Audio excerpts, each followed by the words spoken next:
Hi hello friends, എല്ലാ കൂട്ടുകാർക്കും പുതിയൊരു റിവ്യൂയിലേക്ക് സ്വാഗതം. അങ്ങനെ നമ്മുടെ താര കല്യാണിൻ്റെ കിരണിൻ്റെ വീട്ടിൽ നിന്ന് തിരിച്ച് പുറത്തേക്ക് ഇറങ്ങണം. അപ്പോൾ കല്യാണിയും കിരണും പറയുന്നുണ്ട് അവൾ സ്നേഹം കാണിച്ചെന്ന് വിചാരിച്ചിട്ട് ആൻറ്റി അതിലൊന്നും മതിമറന്ന് നിൽക്കൊന്നും വേണ്ട കേട്ടോ, അവളുടെ സ്വഭാവം അറിയാവുന്നതാണല്ലോ.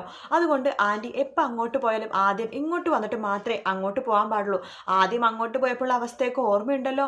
അതുകൊണ്ട് ഇനി എപ്പോൾ അവിടേക്ക് പോകണമെങ്കിൽ എൻ്റെ അടുത്തൊക്കെ കല്യാണടുത്ത് പറഞ്ഞിട്ട് വേണം ആൻറ്റി അപ്പുറത്തേക്ക് പോകാൻ, അല്ലെങ്കിൽ ഇവിടെ വന്നിട്ട് കയറിയിട്ട് വേണം അപ്പുറത്തേക്ക് പോകാൻ. കേട്ടല്ലോ ആൻറ്റി എന്ന് കിരണും കല്യാണി പറയാണ്. ശരിയെന്ന് പറഞ്ഞിട്ട് താര അവിടെ നിന്ന് ഇറങ്ങുവാണ്. ഇതെല്ലാം തന്നെ മുകളിൽ നിന്ന് നോക്കിക്കൊണ്ടിരിക്കട്ടോ സരയ്ക്ക് താഴെ ചെറിയൊരു ഇഷ്ടം തോന്നി തുടങ്ങിയിട്ടുണ്ട്. അങ്ങനെ സര ഇങ്ങനെ നോക്കിക്കൊണ്ടിരിക്കുന്ന സമയത്ത് സരയുടെ തൊട്ടു പുറകെ തന്നെ മനോഹറും വന്ന് നിൽക്കുന്നുണ്ട്. മനോഹർ ചോദിക്കണ്ട എന്താ മോളും നോക്കിക്കൊണ്ടിരിക്കണത്? അത് ഒന്നുമില്ലെന്ന് പറയാണ്. ആ മനോഹർ നോക്കുമ്പോൾ താരനെ കാണുവാണ്. ഓ, അവർ അപ്പുറത്തേക്ക് എത്തിയോ എന്ന് ചോദിക്കുമ്പോഴേക്കും അപ്പുറത്ത് മാത്രമല്ല ഇവിടെയും വന്നിരുന്നു. ഇവിടെയോ? ഇവിടെ വന്നിട്ട് എന്താ, കുഞ്ഞിനെ കാണണമെന്ന് പറഞ്ഞിട്ട് വന്നായിരുന്നു, ഞാൻ കുഞ്ഞിനെ കാണിച്ചു എന്ന് പറയാണ്. മിണ്ടാൻ പറ്റാത്തൊരു സ്ത്രീയല്ലേ, അവരെ വെറുതെ വിഷമിപ്പിക്കേണ്ടെന്ന് വെച്ച് കാണിച്ചു കൊടുത്തതേ ഉള്ളൂ എന്ന് പറയാണ്. പിന്നെ മനുവേട്ടനുണ്ട് പറഞ്ഞിട്ടുണ്ടല്ലോ അവരുമായിട്ട് മത്സരത്തിനൊന്നും പോകണ്ട എന്ന് പറഞ്ഞിട്ട് ഞാൻ അതനുസരിച്ചതേ ഉള്ളൂ എന്ന് പറയുമ്പോൾ മനോഹർ മനസ്സിലായി എന്ന രീതിയിൽ സാരിയും ഇങ്ങനെ നോക്കുക കേട്ടോ. ശേഷം മനോഹർ പറഞ്ഞിട്ട് അല്ല, ഈ സ്ത്രീയായിട്ട് ബന്ധമുണ്ടെന്ന് ചന്ദ്രസേന ബന്ധമുണ്ടെന്നാ മോളുടെ അച്ഛനും അമ്മയൊക്കെ പറയണത്. പക്ഷേ അങ്ങനെയല്ല, മോളുടെ അച്ഛനെ ആ ബന്ധമെന്നാ എല്ലാവരും പറയണത്. അതങ്ങനെ ആവാൻ ചാൻസ് ഉണ്ടെന്ന് എനിക്കും തോന്നി തുടങ്ങുന്നുണ്ടോ കേട്ടോ മോളെ, കാരണം മോളുടെ അച്ഛൻ്റെ പെരുമാറ്റമൊക്കെ കാണുമ്പോഴേ എന്നൊക്കെ പറയുമ്പോൾ സാരിയോ പറഞ്ഞിട്ട് മനുവായിട്ടിവിടെ ഇരിക്കും, ഞാൻ ചായ എടുത്തിട്ട് വരാമെന്ന് നൈസായിട്ട് അവിടെ നിന്ന് പോകുക കേട്ടോ. മനോഹറിനെ മനസ്സിലായി എന്താണ് എന്തോ ഒരു സംഭവം ഉണ്ട് എന്നുള്ള കാര്യം, അതായത് സത്യങ്ങൾ എന്തൊക്കെയോ സാരി പറഞ്ഞിട്ടുണ്ടെന്ന് മനോഹറിനെ മനസ്സിലായി കേട്ടോ. അതിന് ശേഷമാണെന്നുണ്ടെങ്കിൽ നമ്മുടെ പിന്നീട് കാണിക്കുന്നത് നമ്മുടെ ദീപേനെയാണ്. ദീപ പണിയൊക്കെ എടുത്തുകൊണ്ടിരിക്കുന്ന സമയത്ത് അവിടേക്ക് പ്രകാശ് ഫോണിലേക്ക് ഇങ്ങനെ വിളിക്കുക കേട്ടോ. പ്രകാശ് ഫോണിലേക്ക് വിളിക്കുമ്പോൾ ദീപ ഫോൺ എടുക്കുന്നുണ്ട്. ഹലോ എന്ന് പറയുമ്പോഴേക്കും ദീപ ദേഷ്യപ്പെട്ടും ഒരു അർപ്പോട് കൂടിയിട്ടോ ഫോൺ എടുക്കുന്നത്. ഹലോ ആരാ എന്ന് ചോദിക്കുമ്പോഴേക്കും എടി ഞാനാടി പ്രകാശൻ, നിന്റെ ഭർത്താവ് പോയ തന്നെ നിന്റെ എക്സ് ഭർത്താവ് എന്ന് പറയാണ്. എന്താ നിങ്ങൾ വിളിച്ചത്? ഞാൻ എൻ്റെ കല്യാണം വിളിക്കാൻ വേണ്ടി വിളിച്ചതാടി. നാളെ 10 മണിക്കാണ് മുഹൂർത്തം, നീയും നിന്റെ കുടുംബസമേതം നീ എത്തണം കേട്ടോ. പിന്നെ മുമ്പത്തെ പോലെ തന്നെ രജിസ്റ്റർ ഓഫീസിലൊന്നും അല്ല, കതിർ മണ്ഡപം വെച്ചിട്ടാ വിവാഹം. രജിസ്റ്റർ ഓഫീസിലെ വിവാഹം ഞങ്ങൾ നിർത്തി, ഒരു വർക്കത്തില്ലാത്ത രജിസ്റ്റർ ഓഫീസ്. അതുകൊണ്ട് ഈ പ്രാവശ്യം ആർഭാടമായിട്ട് കതിർ മണ്ഡപത്തിലാ വിവാഹം. നീ ഈ നോർത്ത് ഇന്ത്യൻ സ്റ്റൈലിൽ വിവാഹം കണ്ടിട്ടുണ്ടോ? അതായത് ഹിന്ദിക്കാരുടെ സ്റ്റൈലിൽ വിവാഹം കണ്ടിട്ടുണ്ടോ? ഇല്ലല്ലോ അല്ലേ? എങ്കിൽ നീ നാളെ വരണം, നോർത്ത് ഇന്ത്യൻ സ്റ്റൈലിലാണ് ഞങ്ങളുടെ വിവാഹം കേട്ടല്ലോ. ഞാൻ ഈ തലപ്പാവൊക്കെ വെച്ച് ഒക്കെയാണ് ഇരിക്കാൻ പോണത്, അപ്പം അത് കാണാൻ വേണ്ടി നീ വരണം. അത് കഴിഞ്ഞാലും നിന്നെ എനിക്ക് കാണണം. കാരണം ഞങ്ങളുടെ LK കൺസ്ട്രക്ഷൻ കമ്പനി മുകളിലേക്ക് കയറി പോവാണ്. ഞങ്ങളുടെ കല്യാണം കഴിഞ്ഞാലുണ്ടല്ലോ ആ കമ്പനി മുകളിലേക്ക് പോകും.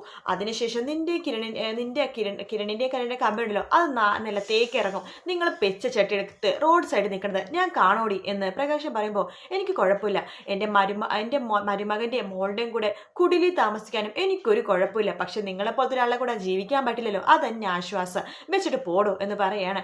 ഞാൻ വെക്കാൻ തന്നെ പോവാടി, എന്നാലും നീ കല്യാണത്തിന് വാ, നല്ല 5 സ്റ്റാർ ഫുഡും കാര്യങ്ങളൊക്കെ തന്നെയുണ്ട്. പിന്നെ കല്യാണ മുഹൂർത്തം ഓർമ്മയുണ്ടല്ലോ, അപ്പോൾ സമയത്ത് കതിർ മണ്ഡപത്തിൽ എത്തണം എന്നൊക്കെ പറഞ്ഞിട്ട് നമ്മുടെ പ്രകാശ ഫോം വെക്കാണ്. പ്രകാശ ഫോം വെച്ച് കഴിയുമ്പോൾ തന്നെ നമ്മുടെ കിരണും കല്യാണിയും അത് കേട്ടുകൊണ്ട് അങ്ങോട്ടേക്ക് വരുന്നുണ്ട് കേട്ടോ.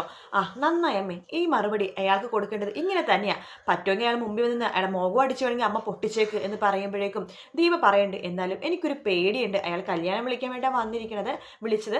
പക്ഷെ നാളെ കല്യാണം നടക്കില്ലെന്ന് പറഞ്ഞാൽ അയാൾ അപകടകാരിയാവും, അയാളെക്കാൾ അപകടകാരിയാവും അയാളുടെ മോൻ, അറിയാലോ നിന്റെ ആങ്ങള എന്ന് കല്യാണിൻ്റെ അടുത്ത് പറയുമ്പോൾ അമ്മേ എൻ്റെ ആങ്ങളൊന്നും അവനെ പറയില്ലേ അമ്മേ, എനിക്കത് കേൾക്കണത് ഇഷ്ടമല്ല, അവൻ തൂക്കുകയറ് കയറിയാലും എനിക്കൊരു കുഴപ്പമില്ലമ്മേ, അമ്മ അവൻ എൻ്റെ ആങ്ങളെന്ന് മാത്രം പറയല്ലേ എന്ന് പറയണം.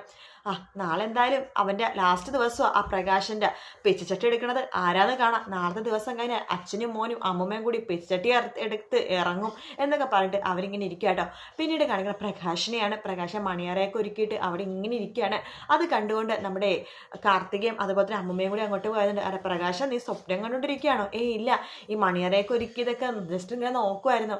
അപ്പോഴേക്കും കാർത്തിക പറയുന്നുണ്ട് അതെ അച്ഛൻ്റെ 3ാമത്തെ വിവാഹമാണ്, എൻ്റെ അമ്മയുടെ 2ാമത്തെ വിവാഹം, അതുകൊണ്ട് ഇത്രയും വലിയ ആർഭാടൊന്നും വേണ്ട അച്ഛാ, ചെറിയ രീതി നടത്തിയാൽ മതി എന്നാണ് അമ്മ പറഞ്ഞത്. അതൊന്നും സാരില്ല മോളുടെ അമ്മയുടെ ആ സ്റ്റാൻഡേർഡിനനുസരിച്ചിട്ടുള്ള കാര്യങ്ങളൊക്കെ വേണമല്ലോ, അതുകൊണ്ട് ശരി നാളെ പ്രശ്നങ്ങൾ ഉണ്ടാക്കട്ടെ. ആ കിരണും കല്യാണിയൊക്കെ വരുമെന്നാണ് എനിക്ക് സംശയം, അവർ വന്നാലും ഒരു കുഴപ്പമില്ല മോളെ, അവർ കാണട്ടെ കല്യാണം ഒക്കെ പറയാണ്. എന്തിനാണ് പോയിക്കോട്ടെ, അമ്മേനെ കൊണ്ടുവന്നിട്ട് ഫ്ലാറ്റിലേക്ക് കൊണ്ടുവന്ന് നിർത്തണം, എന്നാൽ നാളെ കാണാം എന്നൊക്കെ പറഞ്ഞിട്ട് കാർത്തിക അവിടെ നിന്ന് പോകുകയാണ്. ശേഷം അമ്മ പറയണ്ടേടാ നീ സ്വപ്നം കണ്ടോടെ പ്രകാശ, ഒരു കുഴപ്പമില്ല, പിന്നെ നിനക്ക് 55ാമത്തെ വയസ്സിലാണ് ശുക്രൻ ഉദിച്ചത്, കുറച്ച് നേരത്തെ ആണെങ്കിൽ പിള്ളേരൊക്കെ ഉണ്ടായേനെ എന്ന് പറഞ്ഞിട്ട് ചിരിച്ചിട്ട് ചിരിച്ചുകൊണ്ട് അമ്മൂമ്മ അങ്ങോട്ട് പോവാട്ടോ. അത് കേൾക്കുമ്പോൾ പ്രകാശന് കുറച്ചുകൂടി നാണം വരുന്നുണ്ട്. അങ്ങനെ പ്രകാശൻ നാണത്തോട് കൂടി തന്നെ അവിടെ തന്നെ ഇങ്ങനെ ഇരിക്കുവാണ്. പിന്നീട് കാണിക്കുന്ന പ്രകാശൻ ഇങ്ങനെ ഇരുന്നുകൊണ്ടിരിക്കുന്ന സമയത്ത് അമ്മൂമ്മക്ക് താലിമാലയൊക്കെ കാണിച്ചു കൊടുക്കുന്നുണ്ട്. അമ്മൂമ്മ പറയുന്നുണ്ട്, ഇത് കൊള്ളാടാ, സൂപ്പറായിട്ടുണ്ട് താലിമാല, ഇത്രയും കൂടി കട്ടി വേണമായിരുന്നു. ഓ ഇത് മതി അമ്മേ, ഇത് തന്നെ നല്ല കട്ടിയുണ്ട്. എടാ പ്രകാശ്, എനിക്കൊരു ആഗ്രഹമുണ്ട്, നീ എനിക്ക് നല്ലൊരു വില കൂടിയ നല്ല കട്ടിയുള്ള സ്വർണത്തിൻ്റെ കമ്മലും വളകളൊക്കെ വാങ്ങി തരണം. അമ്മേ, ഞാൻ അമ്മക്ക് സ്വർണത്തിന് അരഞ്ഞാണം വാങ്ങിത്തരുമേ എന്ന് പ്രകാശം പറയുമ്പോൾ, ഓ അരഞ്ഞാണോന്നും വേണ്ടടാ, ആരെ കാണിക്കാനായിട്ടാ, എനിക്ക് ഞാൻ പറഞ്ഞ പോലെ തന്നെ മാലയും കമ്മലൊക്കെ വാങ്ങിച്ചു തന്നാൽ മതി, ഞാൻ അമ്മക്ക് വാങ്ങിച്ചരാമേ, താങ്ക് യു എന്ന് പറയണേ. അമ്മ അതൊക്കെ പഠിച്ചല്ലോ, പിന്നെ നിന്നെ പോലെ തന്നെ എനിക്കും പഠിക്കണ്ടേ ഇംഗ്ലീഷ്, കല്യാണം കഴിഞ്ഞ് ഞാനും അമേരിക്കയിലേക്ക് വരുമല്ലേ, അതുകൊണ്ട് പഠിച്ചിരിക്കണമല്ലോ. അത് ശരിയാ എന്നൊക്കെ പറയാണ്. അങ്ങനെ അവർ പറഞ്ഞുകൊണ്ടിങ്ങനെ ഇരിക്കേണ്ടത്. അതിനുശേഷം എന്താണ് നമ്മുടെ പിന്നീട് കാണിക്കണം, നമ്മുടെ കാർത്തികേനെയാണ്. കാർത്തിക ലക്ഷ്മിയുടെ ഹോട്ടലിലേക്ക് പോവാണ്. ലക്ഷ്മി അടുത്ത് പറയുന്നുണ്ട്, അമ്മേ അവിടെ കതിർ മണ്ഡപമൊക്കെ വെച്ചിട്ട് കാത്തിരിക്കുക അവൻ, ആ പ്രകാശൻ. കാത്തിരിക്കട്ടെ മോളെ, അവൻ ഒരിക്കൽ കതിർ മണ്ഡപത്തിൽ എനിക്ക് സുഖമായിട്ട് കിടന്നുറങ്ങണം, അവനെ തള്ളി പുറത്തിട്ടിട്ട്. നാളെ എന്തായാലും കഴിയുകയാണല്ലോ. അമ്മേ, നാളത്തോടു കൂടി അവരെന്തായാലും വീട്ടിൽ നിന്ന് പോകും. പിന്നെ അമ്മ ഈ റൂം വെക്കേണ്ടതിട്ട് വീട്ടിലേക്ക് വരണം കേട്ടോ. അത് ഞാൻ ഉറപ്പിച്ച കാര്യം മോളെ, നമ്മൾ നാളെ സുഖമായിട്ട് അവിടെ താമസിക്കും.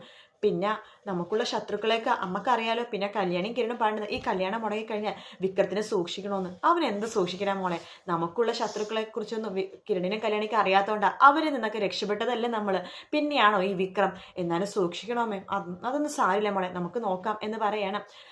എങ്കിൽ ശരി, അമ്മ എന്നാൽ കിടന്നോ, നാളെ രാവിലെ നമുക്ക് അയാൾക്ക് പോവേണ്ടതല്ലേ. ആ കാദംബരിയും രതീഷൊക്കെ വരുമോ?